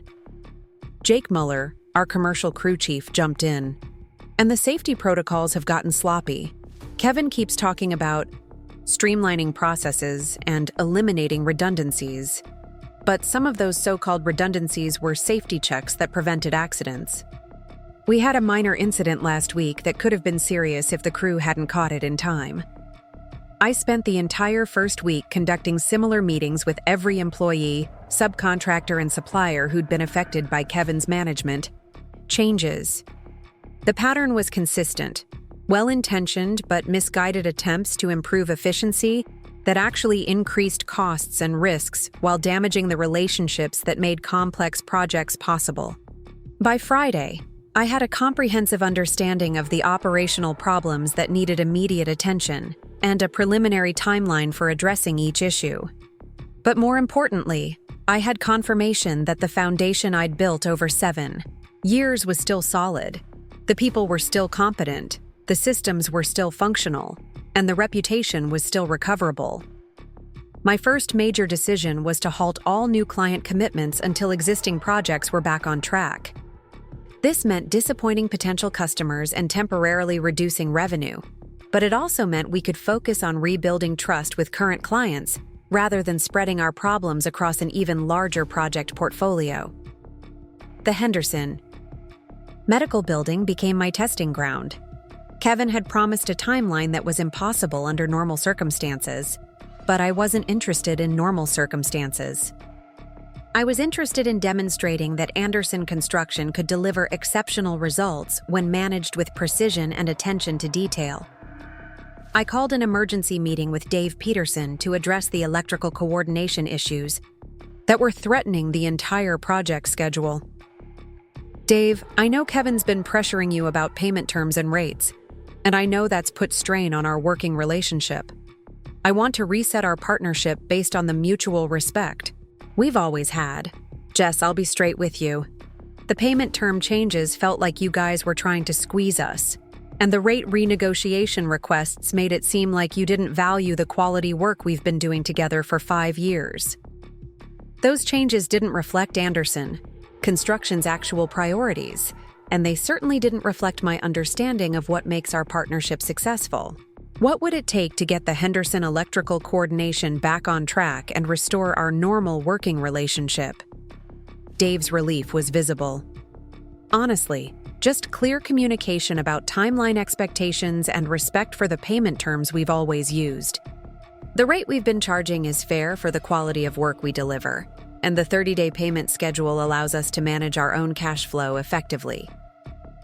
Within 2 hours, we had a revised Henderson project schedule that was aggressive, but achievable, with clear coordination points between Anderson Construction's work and Dave's electrical installations. More importantly, we had a restored working relationship that would benefit every future project. The client communication challenges required a more delicate approach.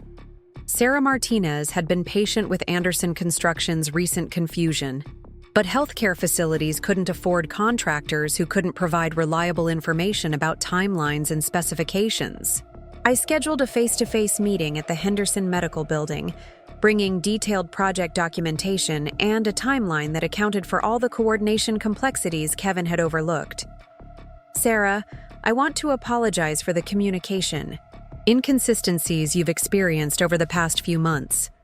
Anderson Construction's management transition created some operational confusion, but we've resolved those issues, and I'm here to provide you with the clear, detailed information you need." Jess, I have to tell you, it's a relief to be talking with someone who understands the technical requirements and regulatory constraints we're dealing with. The conversations I had with Kevin were frustrating because he seemed to be making promises without understanding what those promises actually involved. We spent 2 hours walking through every aspect of the Henderson renovation, identifying potential complications, and developing contingency plans that would keep the project on schedule even if unexpected problems arose. By the end of the meeting, Sarah's confidence in Anderson Construction was visibly restored. "This is the level of professional communication I've always expected from your company," she said. "It's good to know Anderson Construction is back to operating the way I remember." The subcontractor relationship repairs took longer but followed a similar pattern. Kevin's attempts to optimize costs had created resentment and uncertainty among the specialized contractors we depended on for complex projects. But these were business relationships I'd built personally over years of mutual respect and fair dealing, and most subcontractors were willing to overlook recent problems if they could trust that normal operations were resuming.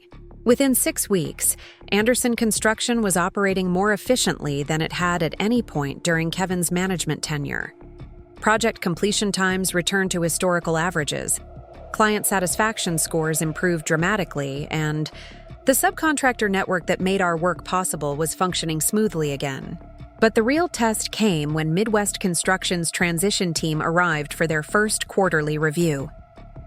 David Kim brought 2 analysts who spent 3 days examining every aspect of our operations, from financial performance to client feedback to safety compliance. "Ms. Anderson," David said during our final review meeting, "I'll be direct about what we found. The operational improvements over the past 6 weeks are impressive, but they're also exactly what we expected based on historical performance data. The question now is whether these improvements can be sustained and scaled as we move forward with integration planning." "What specific concerns do you have about sustainability?"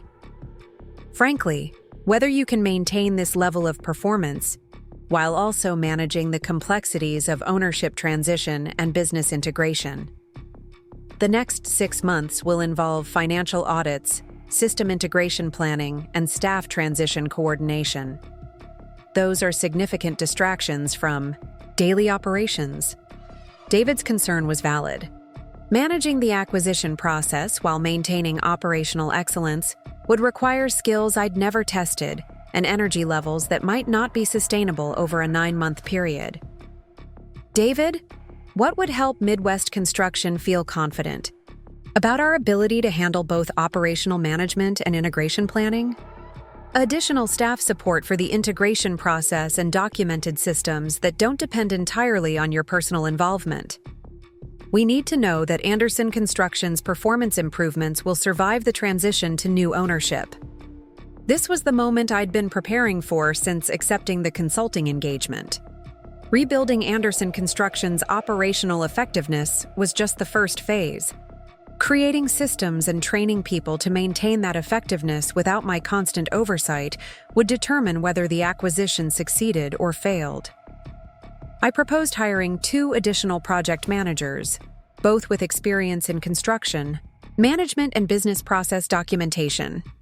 Their job would be to learn Anderson Construction's restored operational systems and create documentation that would allow Midwest Construction's team to understand and maintain our performance standards. Additionally, I said, I'd like to cross-train our existing crew chiefs on project coordination and client communication. The goal is to create redundancy in our operational knowledge so that no single person becomes a bottleneck for decision-making or problem-solving. What about your role after the integration is complete? After 9 months, I step aside completely. By that point, Midwest Construction will have a business that operates according to documented systems managed by trained personnel.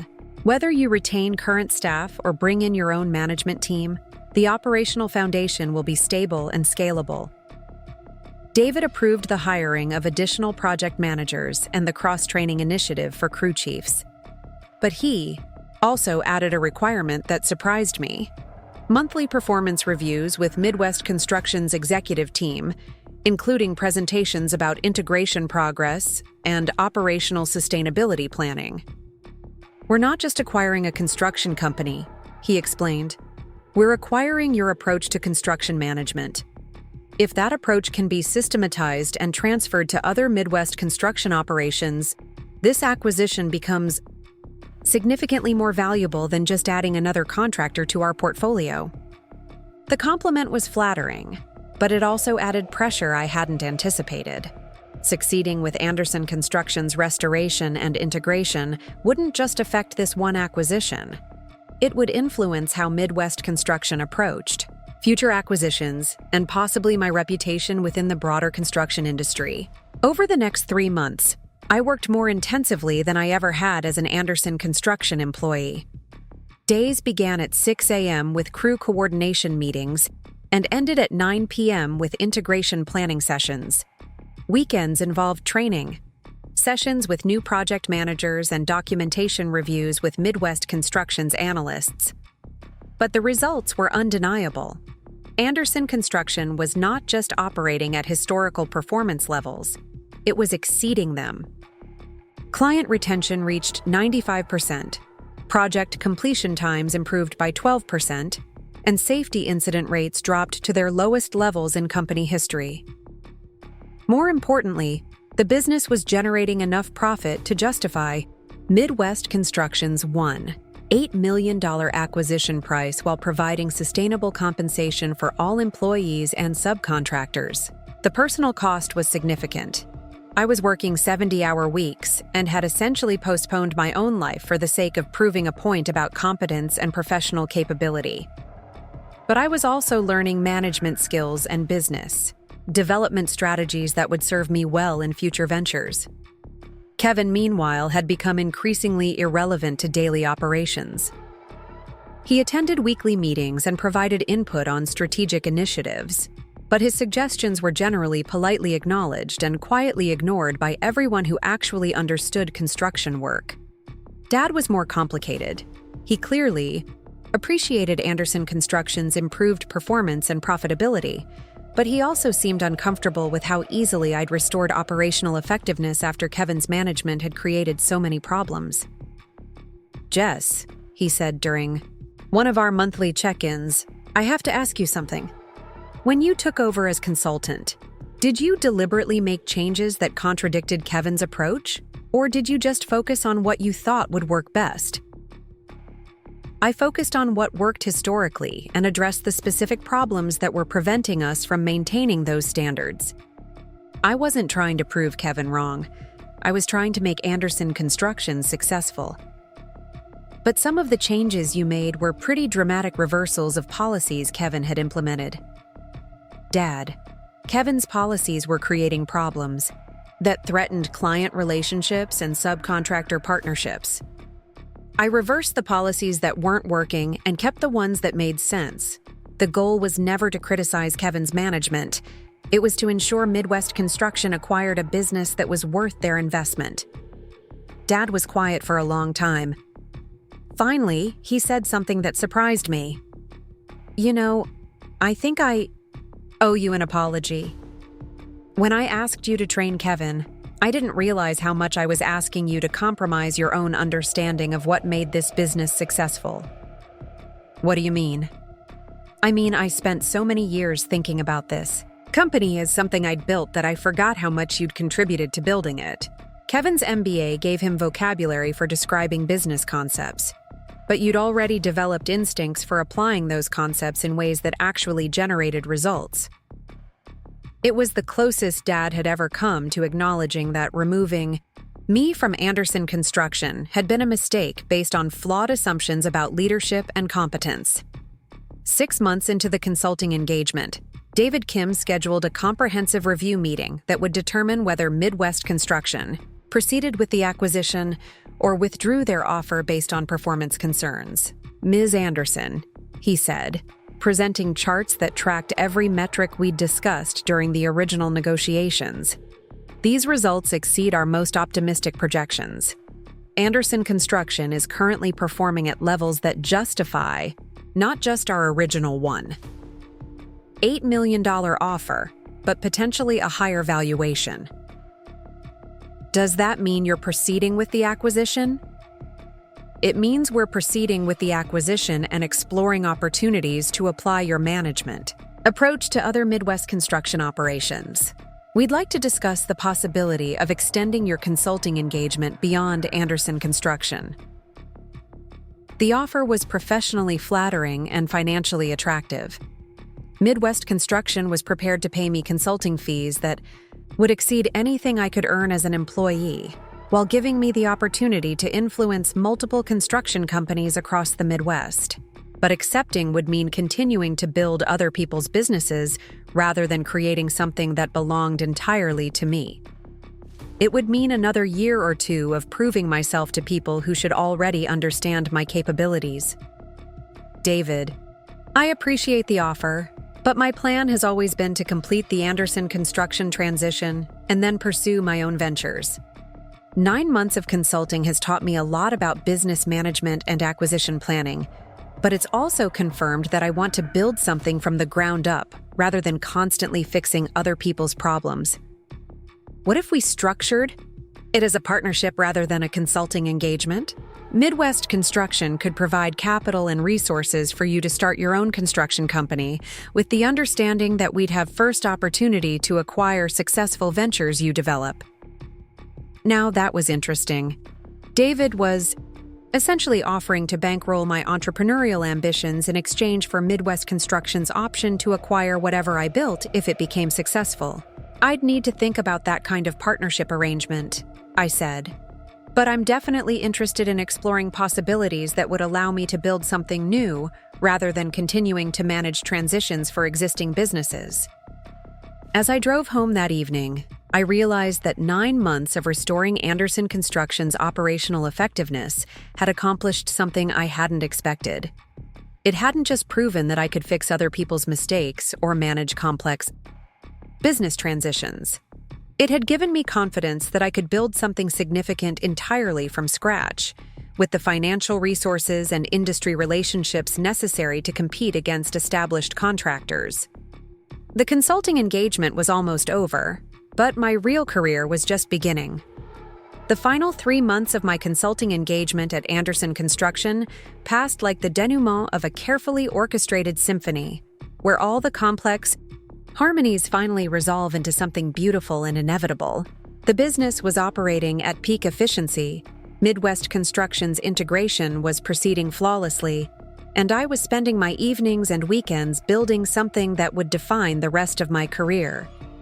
David Kim's partnership offer had evolved into something far more substantial than either of us had initially envisioned. What started as a simple acquisition consulting arrangement had revealed market opportunities that extended across the entire Midwest construction industry. There were dozens of family-owned businesses facing the same operational challenges I'd solved at Anderson Construction, and virtually no consultants who understood both the technical complexities and relationship dynamics that made these businesses succeed or fail. Margaret Chen had helped me develop the legal framework for what we called Restoration Partners, a consulting firm that specialized in operational turnarounds for family businesses preparing for sale or transition. Unlike traditional business, consultants who provided analysis and recommendations, Restoration Partners would take temporary operational control and implement systems that generated immediate, measurable improvements. "The business model is elegant," Margaret explained during one of our strategy sessions.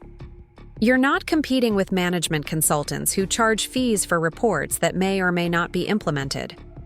You're offering guaranteed results through direct operational management, with compensation tied to performance improvements. How scalable is this approach? Very scalable, once you develop the systems and train other consultants to implement your methodology.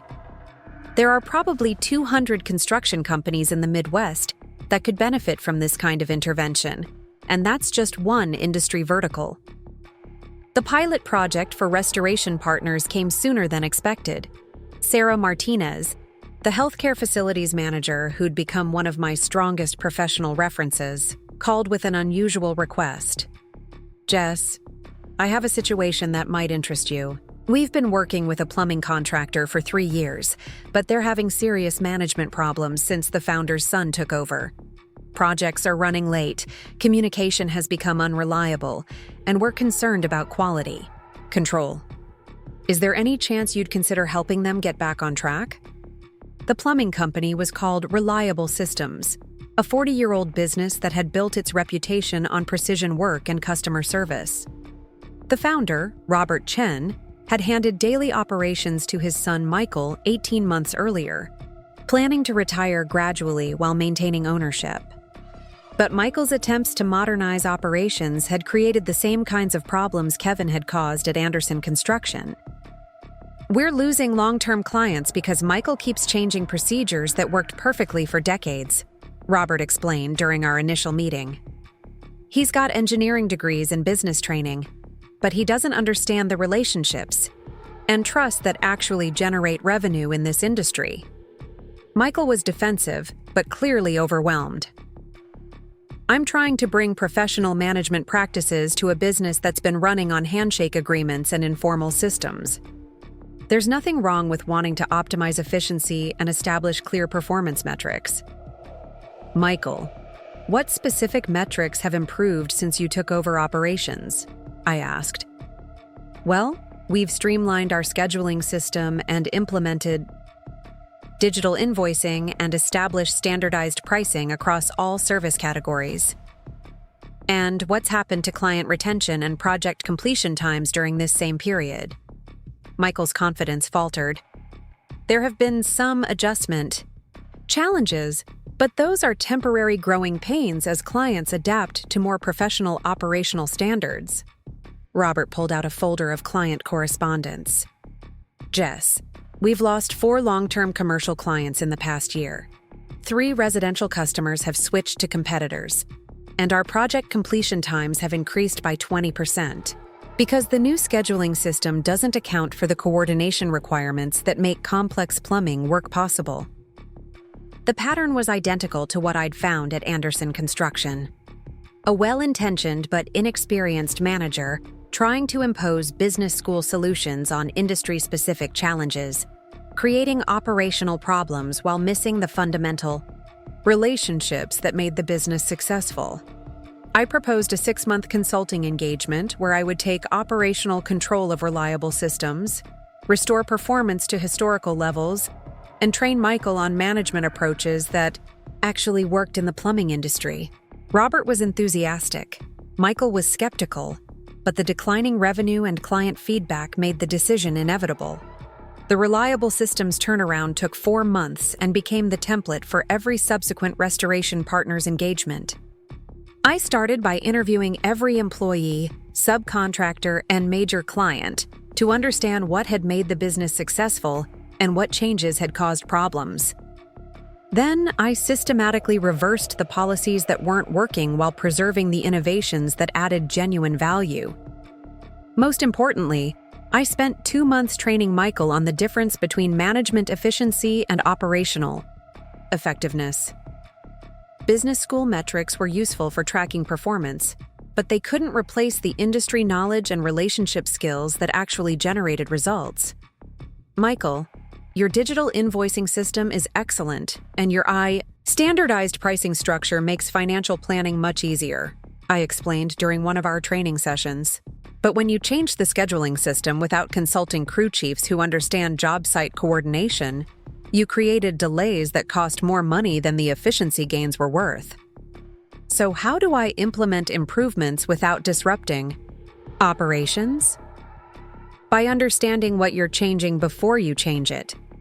Talk to the people who actually do the work. Test modifications on small projects before applying them system-wide. And remember that in service businesses, client relationships are more valuable than operational optimization. By month 4, Reliable Systems was operating more efficiently than it had at any point in the company's history. Client retention had returned to historical levels. Project completion times were 12% faster than the original baseline, and Michael was managing daily operations with confidence and competence. Robert was amazed. "Jess, I don't know how you did it, but you've given me my business back while teaching Michael how to actually manage it. This is exactly what I hoped would happen when I started planning my retirement." The success at Reliable Systems generated referrals that led to 3 more consulting engagements within 6 months.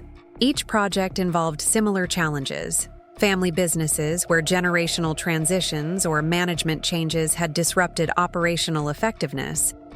And each project reinforced my understanding of the patterns that made these interventions successful.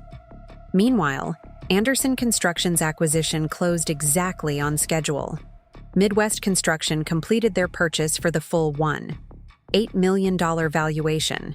Dad and Kevin received their planned buyout amounts, and the business transitioned to new ownership without disrupting client relationships or operational performance. David Kim invited me to the closing celebration, where he presented the final performance metrics that had justified Midwest Construction's investment. "Ms. Anderson, I want to thank you publicly for what you've accomplished here. Anderson Construction is not just operating at the performance levels we expected, it's exceeding them. More importantly, you've demonstrated that operational excellence can be systematized and transferred, which makes this acquisition a model for our future growth strategy." Dad approached me during the reception with an expression I'd never seen before, pride mixed with something that looked like regret. "Jess, I need to say something that's been on my mind for months. When I left that voicemail asking you to clear out your office, I thought I was making a business decision that would benefit the family and the company. I realize now that it was probably the biggest mistake I've ever made as a businessman." "Dad, you don't need to apologize. Everything worked out the way it was supposed to." "But that's just it. It only worked out because you were strong enough and smart enough to turn my mistake into an opportunity.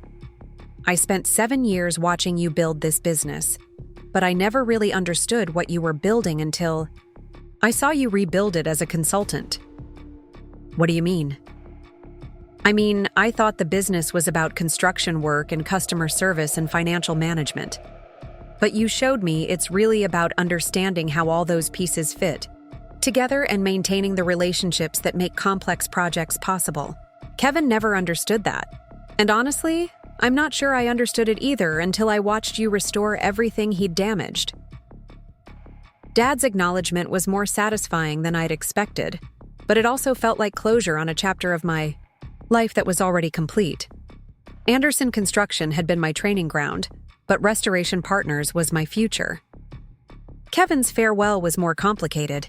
He'd spent 9 months watching me systematically prove that his management approach had been fundamentally flawed, and his pride was clearly wounded by the obvious contrast between his tenure and my consulting success. "Jess, I want you to know that I respect what you've accomplished here, even though we obviously had different ideas about how to run the business," he said during our final project review meeting. "Kevin, we both wanted Anderson Construction to succeed. We just had different approaches to making that happen. Do you think my approach could have worked if you'd given it more time?" The question deserved an honest answer. "I think your approach worked well for some aspects of the business, especially financial planning and performance tracking. But construction is fundamentally a relationship business, and some of your efficiency improvements came at the cost of relationships that took years to build. So what should I have done differently? You should have spent 6 months learning the business before trying to change it. You should have asked crew chiefs and long-term clients what made Anderson Construction successful before implementing new systems. And you should have recognized that Dad and I had already solved most of the problems you were trying to address. Kevin was quiet for a moment.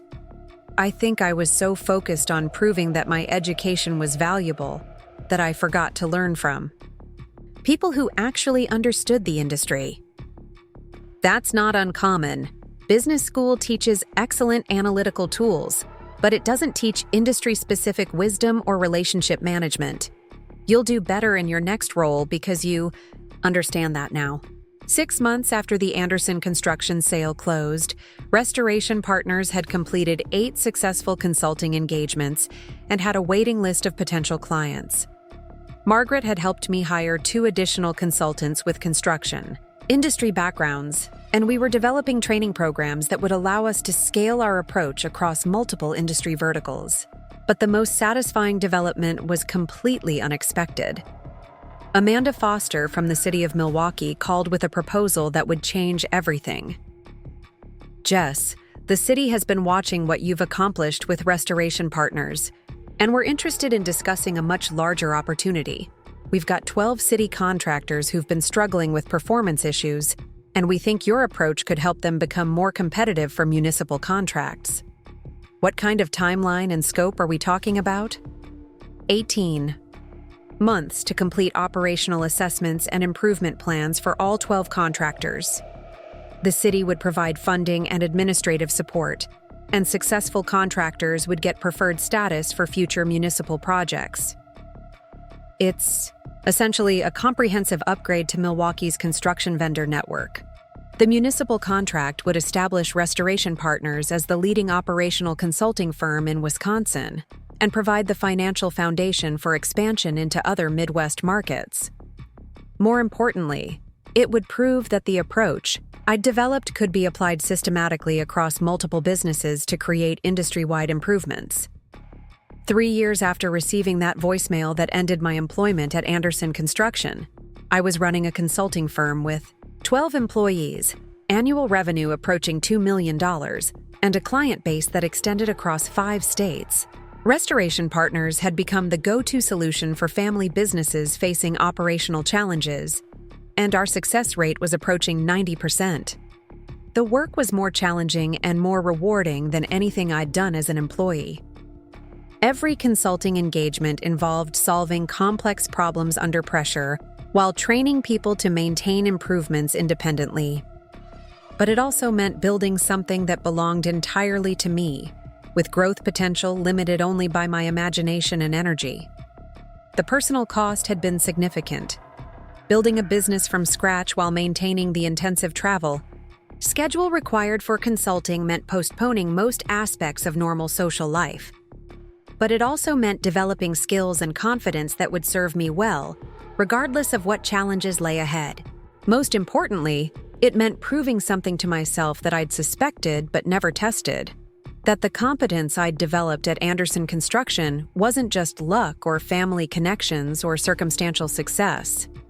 It was transferable expertise that could create value in multiple contexts and generate opportunities I'd never considered when I was focused on inheriting someone else's legacy. Linda called me on the 3-year anniversary of the voicemail, now working as my office manager. For Restoration Partners, Jess, honey, do you ever think about what would have happened if your dad had never fired you from Anderson Construction? Sometimes. I probably would have spent another decade building his business while waiting for him to retire.